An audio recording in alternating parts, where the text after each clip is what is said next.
Здравствуйте, в эфире на новости спорта, в студии Власий Сергеев. Футболисты Краснодара в гостях одержали победу над турецким Трабзонспором в матче третьего тура групповой стадии Лиги Европы. Встреча завершилась со счетом 2-0. Результативными ударами отметились Маркус Берг и Тони Вилена. А после трех матчей предварительной стадии Краснодар идет на третьей позиции группы С, набрав 3 очка. Турки занимают 4-е место, у них 1 балл. Возглавляет же квартет швейцарский Базель, имеющий в активе 7 очков. На втором месте с 6 баллами идет испанский Хетафе. В следующем туре быки вновь сыграют с Трабзонспором. Матч пройдет в Краснодаре 7 ноября. В другом матче игрового дня московский ЦСКА со счетом 1-0 на своем поле уступил венгерскому Ференцварошу. Единственный гол встречи на 86-й минуте забил полузащитник гостей Роланд Варга. Армейцы занимают последнее место в группе H, не сумев набрать ни одного очка. Ференцварош идет третьим, на его счету 4 балла. Лидирует испанский Эспаньол, имеющий в активе 7 очков. Следом идет болгарский Лудогорец, у которого 6 баллов. В четвертом туре групповой стадии ЦСКА также сыграет с Ференцварошем. Матч пройдет 7 ноября в Будапеште.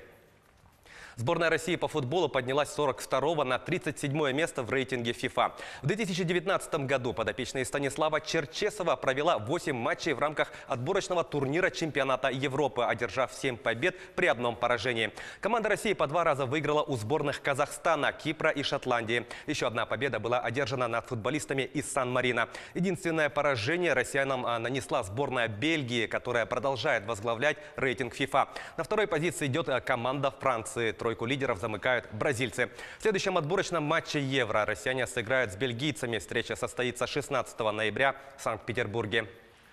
Россия проведет чемпионат мира по пляжному футболу на высоком уровне. Такое мнение высказал министр спорта страны Павел Колобков. Напомню, вчера на заседании Совета ФИФА в Шанхае Россия была выбрана местом проведения мирового первенства, которое пройдет в 2021 году в Москве.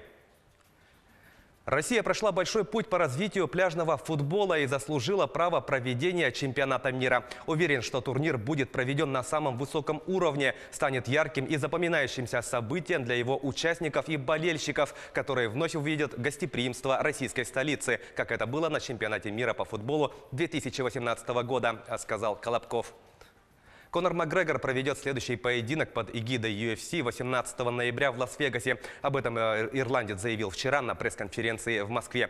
Напомню, в последний раз Макгрегор выходил на октагон 6 октября 2018 года. Тогда он проиграл Хабибу Нурмагомедову, защитившему пояс чемпиона в легком весе.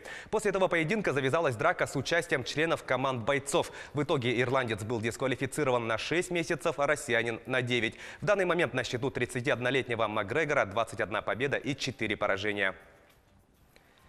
Бой будет 18 января в Лас-Вегасе. Я согласовал эту дату. Я уже знаю оппонента, но я не буду говорить о нем, потому что UFC опять его поменяет, заявил ирландец. В Центре спортивной подготовки «Триумф» состоялась пресс-конференция с участием якутского бойца смешанного стиля Узаира Абдуракова, который одержал победу на турнире по современному панкратиону «Битва на Амуре». Соревнования прошли в Комсомольске-на-Амуре. Напомню, якутянин в рамках поединка за пояс чемпиона одержал победу над хозяином октагона Ильей Гаджеем. На пресс-конференции Узаир, выступающий за команду «Саха Рестлинг ММА», вместе со своим тренером Иваном Охлопковым представил чемпионский пояс и ответил на вопросы журналистов. Теперь в его активе 12 побед и ни одного поражения. Захожу в октагон, и все, тишина, никого не слышишь, никого не чувствуешь, ты этот адреналин только бойцы могут рассказать, что за чувство там. Боец поймет, какое чувство в октагоне бывает.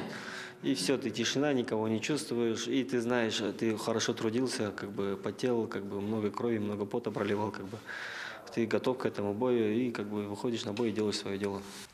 К этому часу это все спортивные новости. Мы продолжаем следить за событиями в жизни российского и мирового спорта.